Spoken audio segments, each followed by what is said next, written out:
Right, but the latest Manchester United update now, we'll be talking about talks beginning with Emi Martinez and an update on that. In the goalkeeper situation, we've got some news on Højlund, Corrigan Tolisso, Jadon Sancho,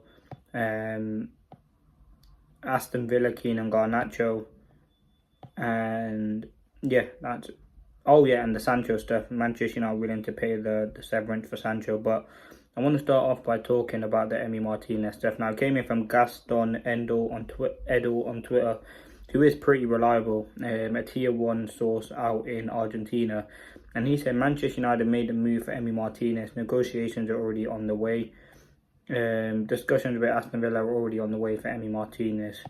Now, again, listen, a keeper who has been linked to United before, a couple of weeks ago. Now, obviously, with Onana being out for 4 to 6 weeks, I don't think we would sign Emi Martinez based on the fact that, one, Onana is going to be staying at the club, which means that the keeper that we're going to bring in has to be sort of a number 2 because Onana is going to be the number 1. I think if you do bring in Emi Martinez, he definitely is a better keeper. He does create a divide. Again, he certainly would be an upgrade on Onana, but the fact that Onana is staying at Manchester United would suggest the fact that he ain't going to leave. Yes, the injury's coming at an unfortunate time, but I don't really think there's too much in this Emi Martinez stuff. I don't think it's a deal that makes sense right now. I think if United are going to sign a keeper, Binder will leave and we're bringing a second choice, who will be the first choice while Onana's injured, and then you'll bring Onana back when he is fit. I don't think we will sign Emi Martinez, but that's an update on that. Talks are going underway. We'll see what does develop with it. He certainly needs a goalkeeper to keep an eye on. As I said, someone who's considerably better than Onana, but is he the sort of player that you want? I've seen a lot of people talk about his attitude. He is a bit reckless, but there's no doubt he is a very, very good shot stopper. And I think that's something that does, in terms of a goalkeeper, he's very good at playing out from the back as well. And in terms of a keeper, their job is to save goals or save shots, and that's something he's very good at doing. So let's see what develops there.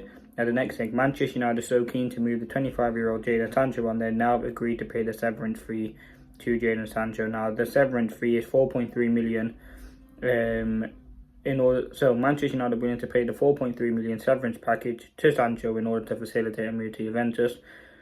He would earn 4.3 to 5.2 million net per year. There's still work to be done regarding the Juventus transfer fee. So it's looking like Sancho will be leaving. I think that is a massive positive. I think him leaving makes a lot of sense, and I think it's a very important deal to get done. Again, I would pay this money. Chelsea paid us 5 million to get rid of Sancho anyway, so we can just give him that 5 million and get rid of him out of the club, to be honest. I think that's something that makes a lot of sense and something that I think United should be doing at the moment. I think Sancho, again, he'd be very difficult. I think Juventus is really the only club that's going to come in for him, and it'd be very difficult otherwise to get rid of him any other way. So pay, 4.3 million and just get rid of him, to be honest, and then we'll have more money in the bank as well. Because I'm sure Juventus will give us some sort of fee no matter how low it is. Now, the next thing, Rasmus Højlund, AC Milan are working on a deal now to sign Rasmus Højlund. Now, in any case, do I not think this is true? I think Højlund has an intention of staying at Manchester United. I think he wants to stay. United want him to stay.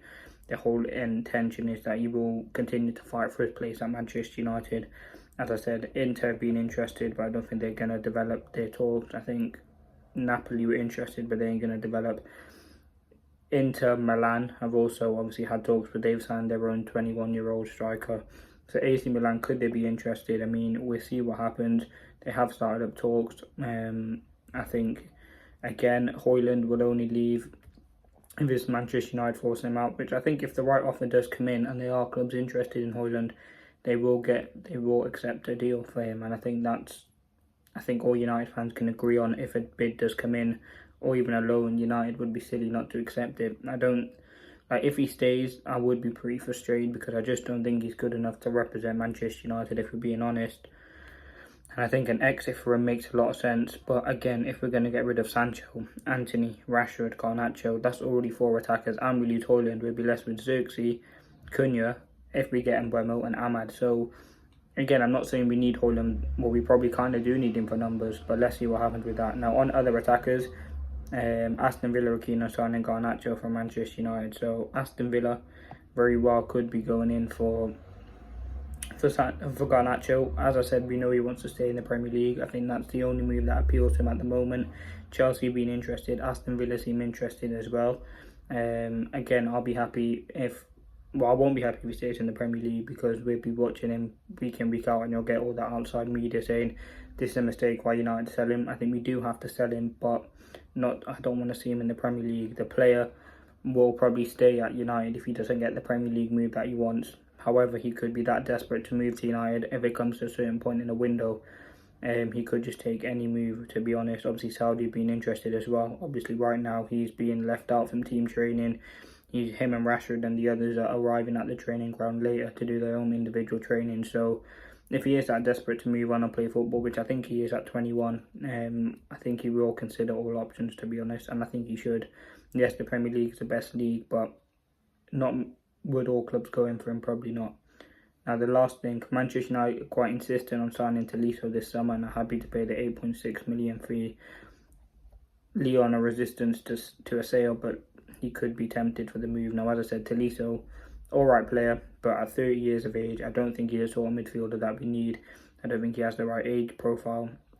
He does have decent quality, but I don't think he's the sort of midfielder that we need. I think we need someone who's like a few years younger, to be honest. I think age is absolutely key, because we've seen it with Casemiro. We signed him when he was 30 and he's on a lot of money, which I don't think Tolisso would be on.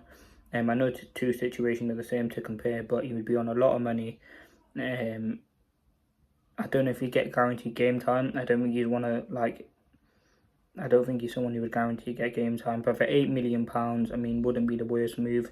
I mean, for Casemiro, we did play 60-odd million, so it depends what happens. I think right now that we should be focused on Mbeumo, a striker, and then maybe a goalkeeper. I think that's the trajectory United are going to go towards, but let's see what happens. That's been the latest update. Talks begin with Emi Martinez. Do I think that will happen? No. Sancho, United are willing to offer the severance package for him to leave the club. And also I talked about the Tolisso and Garnacho situation and the Højlund one. Let me know your thoughts in the comments.